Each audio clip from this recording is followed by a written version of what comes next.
Hai semuanya, selamat pagi, siang, sore, malam. Selamat datang lagi di channel aku. Dan kali ini aku akan membahas materi TWK CPNS yaitu 45 butir pengamalan Pancasila. Dan ini tuh sering banget dan pasti muncul ya di TWK CPNS, di SKD CPNS tuh paling muncul. Dan aku akan kupas tuntas bahas semuanya. Aku juga akan bahas contoh-contoh soalnya, jadi pastikan kalian tonton video ini sampai habis. Dan buat kalian yang belum subscribe channel aku, subscribe dulu channel aku, karena aku masih banyak banget contoh-contoh soal, tips dan trik, dan juga materi-materi seputar SKD CPNS maupun kedinasan. Jadi pastikan kalian subscribe channel aku sebelum kalian tonton videonya ya. Ayo, aku tungguin nih. Ayo subscribe dulu dong, subscribe dulu, aku tungguin. Udah subscribe? Oke, kita mulai materinya. Nah, ini contohnya dalam kehidupan yang berdasarkan Pancasila, kehidupan bermasyarakat tidak dapat dipisahkan satu dengan yang lainnya. Begitu pula dalam hal perekonomian yang harus mengedepankan kepentingan bersama.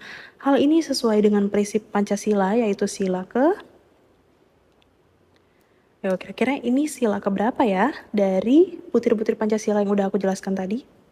Oke, jadi jawabannya yang E ya teman-teman. Pembahasannya itu adalah prinsip sila kelima adalah keadilan di segala bidang, di mana seluruh rakyat Indonesia mendapatkan perlakuan yang adil dalam hal hukum, ekonomi, sosial, dan budaya, sehingga keseimbangan antara kehidupan pribadi bermasyarakat dapat terwujud. Nah, di sini ada kata kuncinya yaitu sila kelima, yaitu tadi kata kuncinya adalah keadilan ya. Nah, di sini ada kepentingan bersama. Kepentingan bersama seperti yang udah aku jelaskan tadi, itu merupakan butir-butir Pancasila di sila kelima. Jadi jawabannya yang E yaitu keadilan sosial bagi seluruh rakyat Indonesia. Kita lanjut ke soal selanjutnya. Negara yang melindungi segenap bangsa Indonesia dan seluruh tumpah darah merupakan penjabaran sila ke. Nah, tadi sempat aku highlight juga nih. Ini kalimat yang tercantum juga dalam pembukaan Undang-Undang Dasar Negara Republik Indonesia tahun 1945. Nah, tadi ada di sila keberapa? Masih ingat nggak? Nah, jadi negara yang melindungi segenap bangsa Indonesia dan seluruh tumpah darah Indonesia itu merupakan penjabaran sila ketiga ya teman-teman. Jadi makna yang terkandung pada sila, maksudnya ya sila ketiga, di sini adalah dengan melindungi segenap bangsa dan tumpah darah, maka rakyat Indonesia akan bersatu agar Indonesia dapat terjaga dari segala macam ancaman. Sehingga dapat dikatakan bahwa sila ketiga mengartikan bahwa negara Indonesia adalah negara persatuan. Kata kuncinya adalah di persatuan. Di sini persatuan Indonesia itu kan sila ketiga, kemudian di sini negara melindungi segenap bangsa Indonesia dan seluruh tumpah darah Indonesia, itu merupakan persatuan juga. Jadi jawabannya yang C. Cukup mudah ya sebenarnya. Kita lanjut ke soal selanjutnya. Saling menghormati dan tidak membeda-bedakan manusia berdasarkan suku atau golongan merupakan salah satu contoh yang terkandung dalam sila. Ayo, ini gampang banget nih. Ya, jadi jawabannya yang B ya teman-teman. Nah, di sini pada sila kedua, nilai kemanusiaan harus dijunjung tinggi karena manusia mempunyai kedudukan yang sama. Jadi, sila kedua bunyinya apa? Kemanusiaan yang adil dan beradab. Jadi di sini manusia itu harus dijunjung tinggi tanpa membedakan ras, suku, ataupun golongan. Nah, ini sesuai dengan sila kedua nih teman-teman, ini sering keluar juga nih. Sehingga harus, karena manusia itu mempunyai kedudukan yang sama, makanya harus diperlakukan secara adil dan beradab tanpa perbedaan sedikit pun.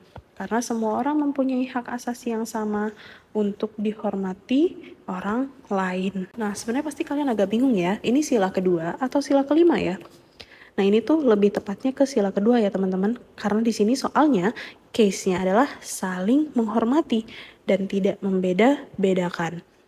Nah, kalau misalnya case-nya atau kalimatnya seperti ini, berlaku adil kepada setiap manusia, tidak membeda-bedakan suku ataupun golongan merupakan salah satu contoh yang terkandung dalam sila. Nah, kalau misalnya kata kuncinya berlaku adil itu pasti sila kelima. Nah, karena ini saling menghormati dan tidak membedakan, itu artinya yang lebih tepat sila kedua, artinya kemanusiaan yang adil dan beradab.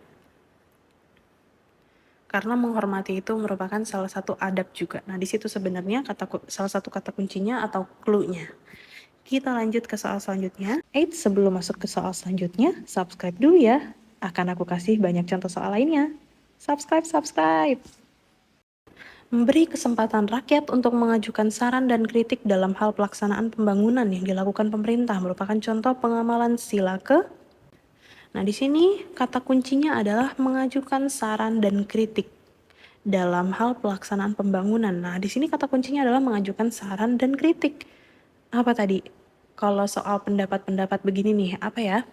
Itu sila keempat ya teman-teman. Nah, jadi di sini pada sila keempat mengandung nilai demokrasi yang dijunjung tinggi, di mana rakyat dapat ikut serta untuk kemajuan bangsanya. Salah satunya dengan cara mengadakan kritik dan saran terhadap pembangunan yang dilakukan oleh pemerintah. Ingat ya teman-teman, sila keempat itu bunyinya adalah kerakyatan yang dipimpin oleh hikmat kebijaksanaan dalam permusyawaratan perwakilan. Kata kuncinya permusyawaratan perwakilan. Nah, di situ juga tadi udah aku jelaskan butir-butir Pancasilanya kita bisa mengemukakan pendapat. Berarti di sini paling tepat yaitu yang D. Nah, ini soal terakhir, menjalankan pemerintahan yang bersih tanpa adanya kecurangan seperti korupsi merupakan pengamalan sila. Nah, di sini ada kata kuncinya yaitu kecurangan, tanpa adanya kecurangan seperti korupsi. Nah, ini kata kuncinya ya. Jadi ini paling tepat kira-kira sila keberapa ya? Nah, ini paling tepat itu yaitu sila kelima ya teman-teman. Nah, jadi pada sila kelima mengandung makna bahwa keadilan dan pemerataan dalam segala aspek kehidupan bernegara sangat diperlukan agar tercipta Indonesia yang damai dan berkeadilan sosial sesuai dengan cita-cita yang akan dicapai Indonesia yang tercantum dalam pembukaan Undang-Undang Dasar 1945. Nah, kenapa sih sikap pemerintah yang bersih tanpa adanya korupsi itu merupakan pengamalan sila kelima atau keadilan sosial bagi seluruh rakyat Indonesia? Udah jelas ya, dengan adanya korupsi tentu kita nggak adil dengan rakyat. Dengan adanya korupsi tentu ada diskriminasi terhadap diri sendiri, ingin memperkaya diri sendiri, artinya nggak adil terhadap orang lain, dan itu merupakan salah satu kecurangan sila kelima. Jadi, salah satu bentuk pengamalan sila kelima yaitu pemerintahan yang bersih tanpa adanya korupsi. Oke, segitu dulu pembahasan aku tentang 45 butir pengamalan Pancasila. Sekali lagi teman-teman, aku tekankan bahwa ini pasti muncul loh di TWK CPNS, TWK SKD CPNS. Kalau kalian merasa video ini bermanfaat, jangan lupa di like dan jangan lupa di subscribe juga channel aku, karena aku masih banyak banget materi-materi dan contoh soal lainnya. Ada juga tips dan trik untuk SKD CPNS maupun kedinasan. Jadi pastikan kalian subscribe channel aku ya teman-teman.